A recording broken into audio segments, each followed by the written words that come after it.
शेरा नाम का शेर जंगल के सबसे कुशल और क्रूर शिकारियों में गिना जाता था।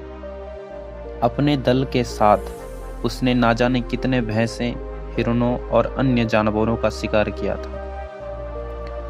धीरे धीरे उसे अपनी काबिलियत का घमंड होने लगा। एक दिन उसने अपने साथियों से कहा, आज से जो भी शिकार होगा उसे सबसे पहले मैं खाऊंगा, उसी के बाद ही तुम में से कोई उसे हाथ लगाएगा। शेरा के मुंह से ऐसी बात सुन सभी अचंभित थे। तभी एक बुजुर्ग शेर ने पूछा, अरे तुम्हें आज अचानक क्या हो गया?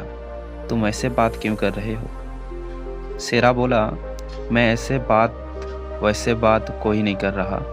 जितने भी शिकार होते हैं उसमें मेरा सबसे बड़ा योगदान होता है। मेरी ताकत के दम पर ही हम इतने शिकार कर पाते हैं, इसीलिए शिकार पर सबसे पहला हक मेरा ही है। अगले दिन एक सभा बुलाई गई। अनुभवी शेरों ने शेरा को समझाया, देखो शेरा, हम मानते हैं कि तुम एक कुशल शिकारी हो, पर यह भी सच है कि बाकी लोग भी अपने क्षमतानुसार शिकार में पूरा योगदान देते हैं। इसीलिए हम इस बात के लिए राजी नहीं हो सकते कि शिकार पर पहला हक तुम्हारा हो। हम सब मिलकर शिकार करते हैं और हमें मिलकर ही उसे खाना होगा।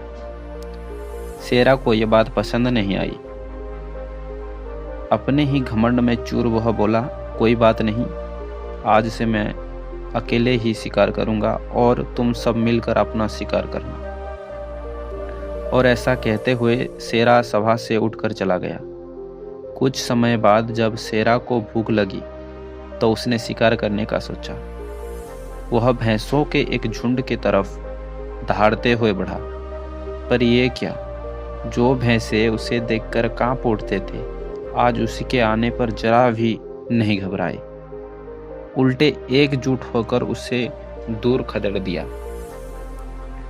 शेरा ने सोचा, चलो कोई बात नहीं, मैं हिरणों का शिकार कर लेता हूँ। और वह हिरणों की तरफ बढ़ा, पर अकेले वो कहाँ तक इन फुर्तीले हिरणों को घेर पाता। हिरण भी उसी के हाथ नहीं आए। अब शेरा को एहसास हुआ कि इतनी ताकत होते हुए भी बिना दल का सहयोग पाए वो एक भी शिकार नहीं कर सकता। उसे पछतावा होने लगा। वह टीम वर्क की इम्पोर्टेंस समझ चुका था। वह निराश होकर बाकी शेरों के पास पहुंचा और अपने इस व्यवहार के लिए क्षमा मांग ली, और एक बार फिर से वो जंगल को अपनी एक दहाड़ से कंपाने लगा।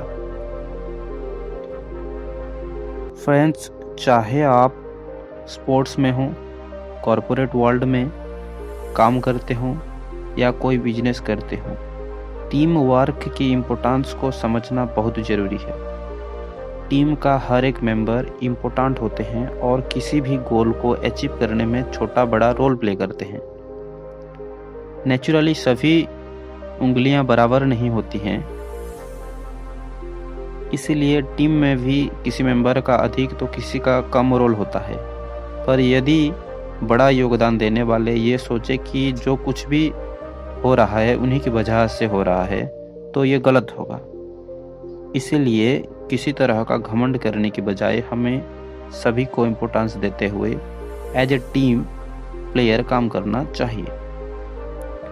इस कहानी में एक और बेहद ज़रूरी मैसेज भी है, वो है गलती का एहसास होने पर क्षमा मांगना। शेर को जब अपनी गलती का एहसास हुआ तो उसने क्षमा मांग ली और एक बार फिर से उसको अपना खोया हुआ इज्जत वापस लौटाई। अगर आपसे भी कभी कोई गलती हो जाए तो उसे ईगो प्रॉब्लम मत बनाइए और क्षमा मांगकर लाइफ को वापस ट्रैक पर लाइए।